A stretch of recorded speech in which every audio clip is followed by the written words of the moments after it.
Ahoy Horos, apa kabar Anda pemirsa? Selama 24 menit ke depan kami menghadirkan berbagai kisah inspiratif dalam keberagaman budaya. Saya Agnes Nambela, inilah Bingkai Sumatera. Lulus master dari Universitas Sydney, Australia dengan jurusan TESOL atau pengajaran bahasa Inggris ke penutur bahasa lain memotivasi Ridho Imam Asyadi menulis buku kuliah S2 TESOL terbaik dunia. Buku ini bercerita tentang seluruh aspek pendidikan TESOL dan tips untuk meraihnya. Ia juga aktif mengajar ke panti asuhan di Kota Medan. Kita lihat sosok Ridho dalam liputan berikut. Tentu memberikan buku pegangan dan panduan kepada mereka agar memiliki atau membuat informed decisions ketika mereka ingin melanjutkan ke studi TESOL, sehingga tidak saja mengikuti si A atau si B, tapi memiliki alasan yang kuat dan membuat keputusan yang berlandaskan informasi yang jelas kemana atau program TESOL mana yang terbaik untuk mereka.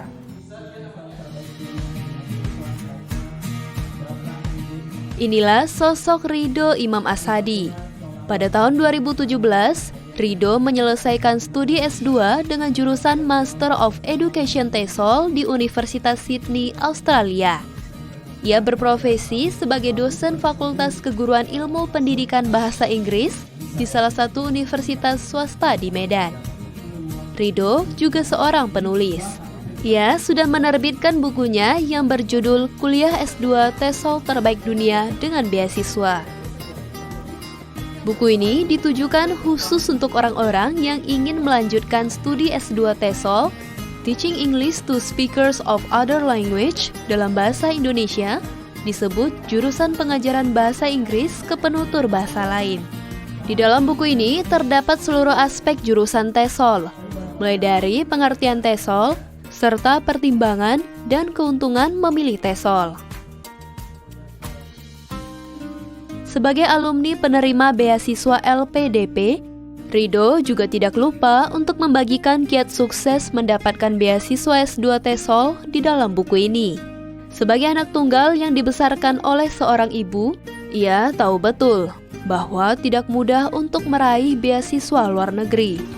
Ridho sendiri baru lulus pada percobaan yang ke-11, setelah 10 kali gagal mencoba beasiswa. Untuk saat ini bisa dibilang untuk referensi atau literatur Indonesia dengan jumlah program studi bahasa Inggris hampir 300 lebih dan 150 lebih di sastra Inggris, tidak atau sangat minim sekali literatur referensi kita dengan jurusan TESOL ini. Padahal pada saat yang sama banyak sekali yang ingin melanjutkan studi TESOL tadi, tetapi tidak memiliki mentor atau kenalan yang bisa ditanyai soal ini, sehingga buku ini mungkin bisa menjadi buku pegangan bagi mereka yang ingin mendapatkan informasi S2 TESOL di luar negeri. Menjadi pendidik merupakan passion Ridho sejak belia. Saat duduk di bangku kelas 3 SMA, pria kelahiran Tebing Tinggi 27 Juni 1986 ini sudah mengajar. Kepeduliannya pada dunia pendidikan tidak sebatas menjadi dosen. Ia juga mengajar secara sukarela kepada anak-anak di panti asuhan yang ada di Kota Medan. Bersama komunitas Medan Youth Forum, Ridho memberikan mentoring kepada anak-anak muda yang ingin melanjutkan pendidikan tinggi dengan beasiswa. Kisah suksesnya membuat Ridho kerap diundang ke berbagai sekolah untuk memberikan motivasi kepada anak-anak agar tidak ragu untuk bermimpi besar dan meraihnya. Sosoknya juga menjadi inspirasi bagi teman-teman seperjuangannya, termasuk Nanda Silitonga yang sudah berteman akrab dengan Ridho sejak tahun 2004. Terus kiranya kegiatan-kegiatan positif seperti ini beliau lakukan karena sosok-sosok seperti beliau yang kita harapkan ya bisa memberi kontribusi positif, bisa menolong banyak orang terutama di dalam dunia pendidikan tentunya.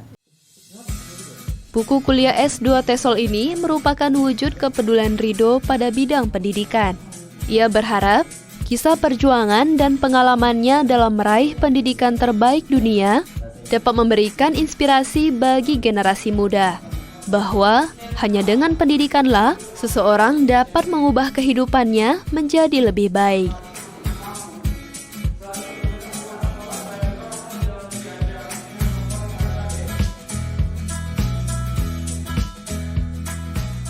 SD swasta Islam Terpadu Siti Hajar Medan memantapkan diri sebagai sekolah yang peduli terhadap alam dan lingkungan. Nah, beberapa waktu lalu, sekolah ini mengajak siswa-siswinya melakukan giat kutip sampah di pantai Ocean Pacific Belawan. Tujuannya untuk mengajarkan kepada generasi muda agar tetap menjaga bumi dari kerusakan dan sadar akan upaya pelestarian lingkungan. Berikut liputan selengkapnya.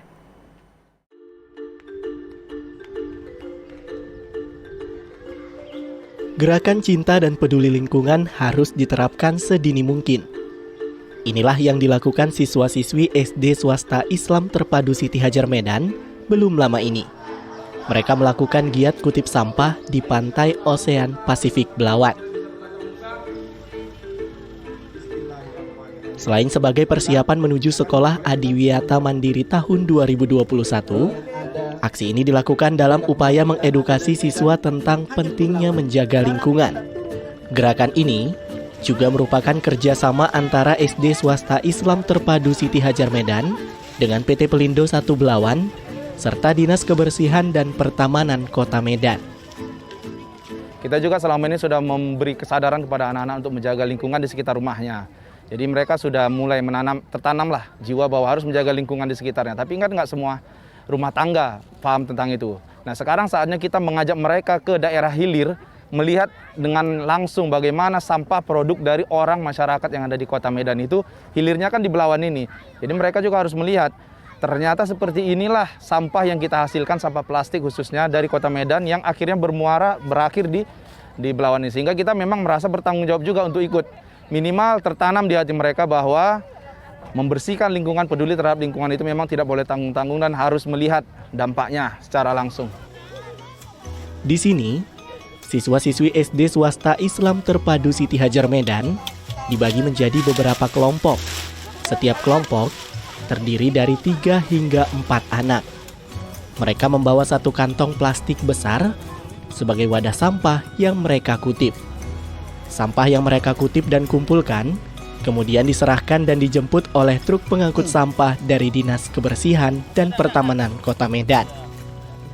Sampah yang mereka kumpulkan kebanyakan merupakan sampah plastik sisa rumah tangga yang dibuang ke laut.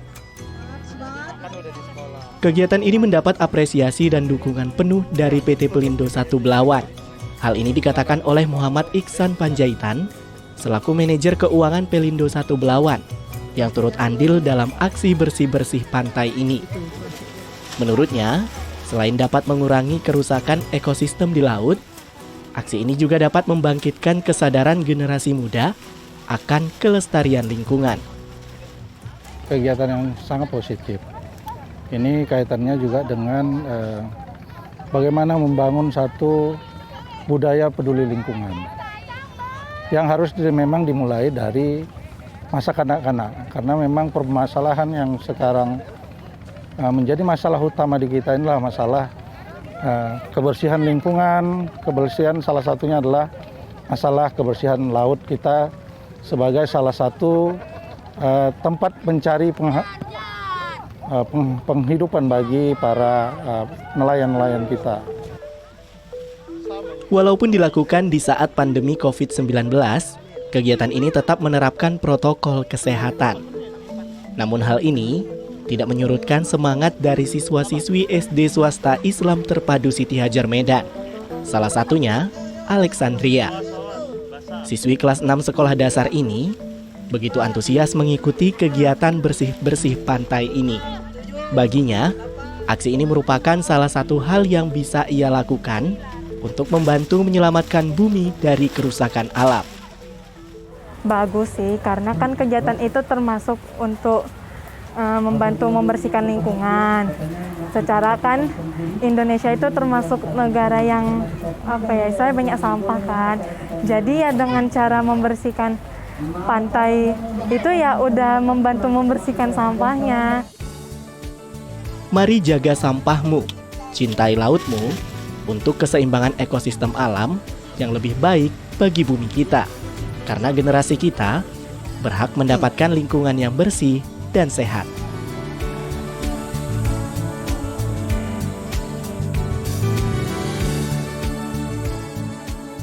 Martahan Sitohang, seorang musisi Batak, mengajar musik tradisional kepada para pemuda di Desa Sitakubang Silaban, Kecamatan Lintong Nihuta, Kabupaten Humbang Hasundutan, Provinsi Sumatera Utara.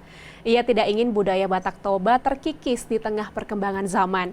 Nah, tidak hanya itu pemirsa, Martahan juga mengajari mereka membuat alat musik tradisional sebagai mata pencaharian. Berikut liputannya untuk Anda.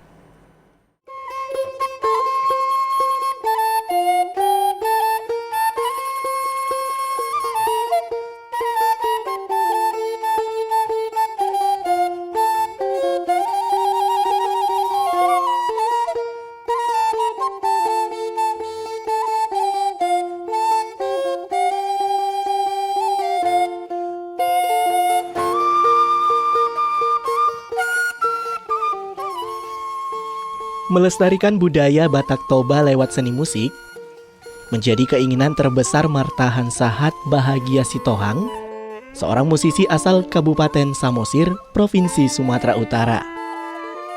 Ia aktif mengajar musik tradisional kepada kaum muda-mudi di Desa Sitakubang Silaban, Kecamatan Lintong Nihuta, Kabupaten Humbang Hasundutan. Sebagai seorang putra Batak, ia ingin kelestarian budaya sukunya tetap terjaga dan bisa diteruskan oleh generasi penerus. Baginya, musik Batak sudah menjadi bagian dari hidup. Ia pun sudah memperkenalkan musik Batak Toba ke berbagai penjuru dunia pada berbagai kesempatan. Di tingkat nasional, namanya pun dikenal dan mendapat rekor muri sebagai pelatih taganing dan pemerkasa pertunjukan gondang terbanyak di Istora Senayan, Jakarta pada tahun 2014. Meski telah sukses di tingkat nasional, ia tidak melupakan kampung halamannya. Ia justru ingin mengubah kampung halamannya agar lebih maju, terutama dari sisi seni budaya. Martahan pun mendeklarasikan desa ini sebagai kampung seni. Bercerita bagaimana saya kembali ke kampung halaman ini memang sangat panjang ceritanya. Ketika saya memberi hati pikiran ke Toba.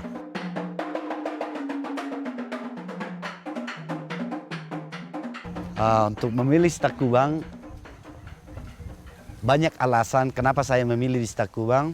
Satu, Humbahas pada umumnya jauh dari peradaban budaya Batak. Di daerah Humbahas dataran tinggi menganggap bahwa aset-aset budaya seperti gondang, rumah Batak itu menganggap dari Samosir gitu. Di Sanggar Seni Kreasi Silaban Margu ini, Martahan secara tidak langsung juga membuka lapangan pekerjaan bagi para pemuda dengan membuat sendiri alat musik khas Batak Toba seperti taganing, hasapi, dan lainnya. Salah seorang di antaranya adalah Hotber Martua Silaban yang merasa terbantu dengan pekerjaannya membuat alat musik ini. Bahkan alat musik dari Sanggar Seni Silaban Margu ini sudah dikirim hingga ke Pulau Jawa. Saya sebagai ini orang Batak, suku Batak gitu lah ya, merasa malu lah sama tetangga, misalnya tetangga budaya lain gitulah, misalnya kayak Bali gitu. Masa saya orang Batak nggak tahu alat musiknya sendiri gitu namanya.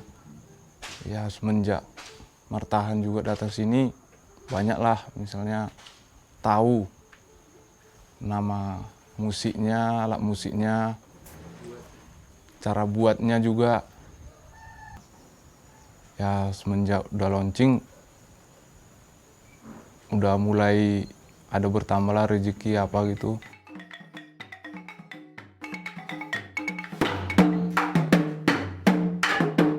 Saya merasa sangat bangga dan harapan saya bagaimana juga Huta Sitakubang ini menjadi inspirasi buat daerah huta-huta yang lain, kampung yang lain, khususnya di Toba Raya ini. Artinya melihat aktivitas positif di Huta Sitakubang ini. Harapan saya kepada generasi yang saya didik musik Batak khususnya di Sitakubang, mungkin nanti mereka juga tidak berprofesi sebagai musisi profesional nantinya. Tapi ketika mereka bisa bermain musik Batak, itu akan menjadi nilai plus juga. Bahwa itu akan menunjukkan sebuah identitas budayanya. Bahwa dengan belajar musik kita juga akan bisa berubah etika, estetika kehidupan sehari-hari. Bangsa yang besar adalah bangsa yang tidak melupakan sejarah dan budayanya. Martahan Sahat Bahagia Sitohang adalah pemuda yang rela mengorbankan karirnya di ibu kota dan kembali membangun kampung halaman. Semoga sosok Martahan menjadi inspirasi dan memanggil para generasi muda yang telah sukses di perantauan untuk membangun kampung halaman. Argado bonanipi nasa dia kana bisuk maro. Tepatnya di Kota Medan, Unit Pelaksana Teknis atau UPT Klinik Hewan Dinas Ketahanan Pangan dan Peternakan Provinsi Sumatera Utara membuka klinik hewan secara gratis. Sejak tahun 2018, klinik ini melayani masalah kesehatan hewan peliharaan yang dimiliki masyarakat. Nah, rekan kami Grace Colin akan merangkumnya dalam segmen Sekitar Kita, spesial untuk Anda.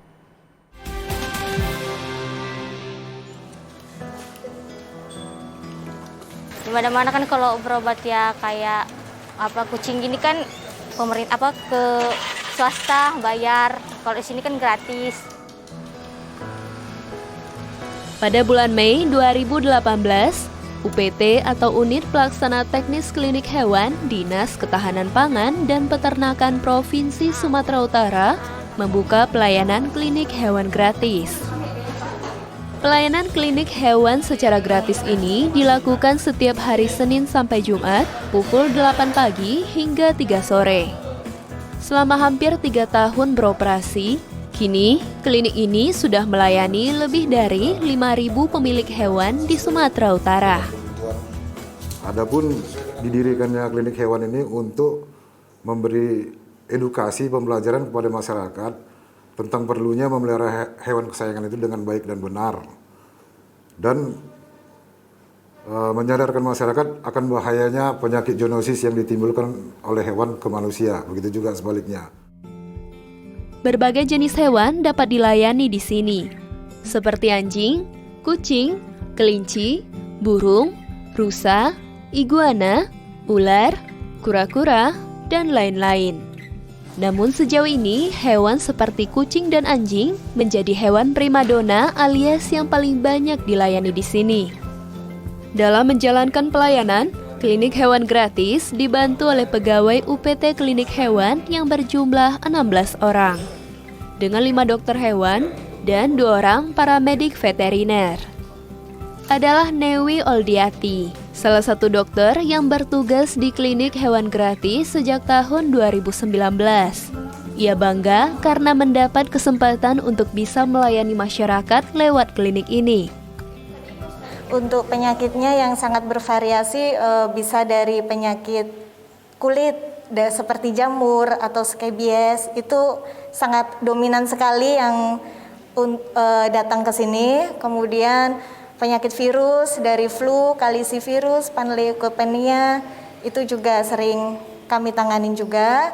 Untuk kasus lain seperti urolithiasis atau susah buang air kecil, ada juga kasus seperti itu.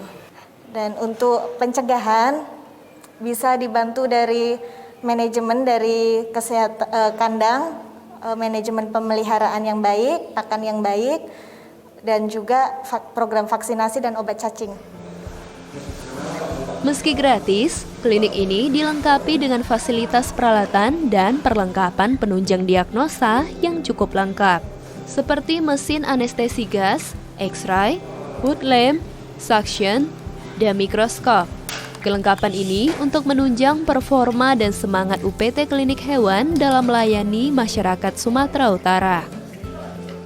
Adapun pelayanan gratis yang diberikan klinik hewan ini antara lain vaksinasi rabies, pemeriksaan hewan, pengobatan hewan, rawat jalan, konsultasi, dan ronsen.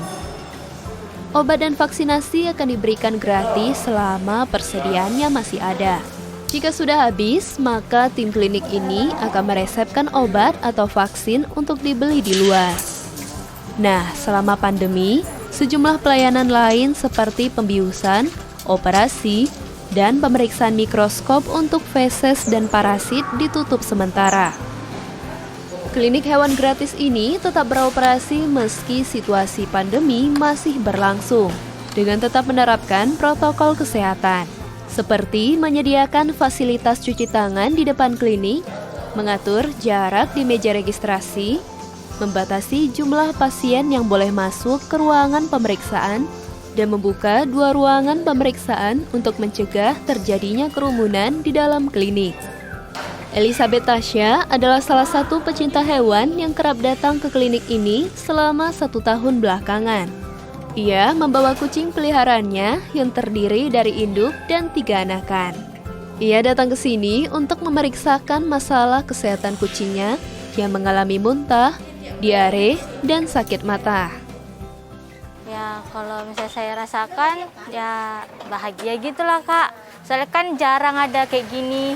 Di mana-mana kan kalau berobat ya kayak kucing gini kan pemerintah ke swasta bayar. Kalau di sini kan gratis. Dan rencana kita ke depan ini dalam meningkatkan pelayanan kesehatan hewan ini kita akan melaksanakan konsultasi online yang gunanya bahwasanya masyarakat nanti tidak perlu lagi datang ke klinik hewan hanya untuk bertanya tentang kesehatan dan cara memelihara hewan yang baik. Nah, kedua, kita juga buat program pelayanan aktif yang akan kita laksanakan ke beberapa kabupaten kota yang memerlukan bantuan pelayanan kesehatan hewan terhadap hewan kesayangannya. Sebagai salah satu makhluk hidup yang hidup berdampingan dengan manusia di bumi, hewan berhak memperoleh perawatan yang layak. Semoga hadirnya klinik hewan gratis ini dapat memenuhi hak hewan untuk hidup sehat dan sejahtera.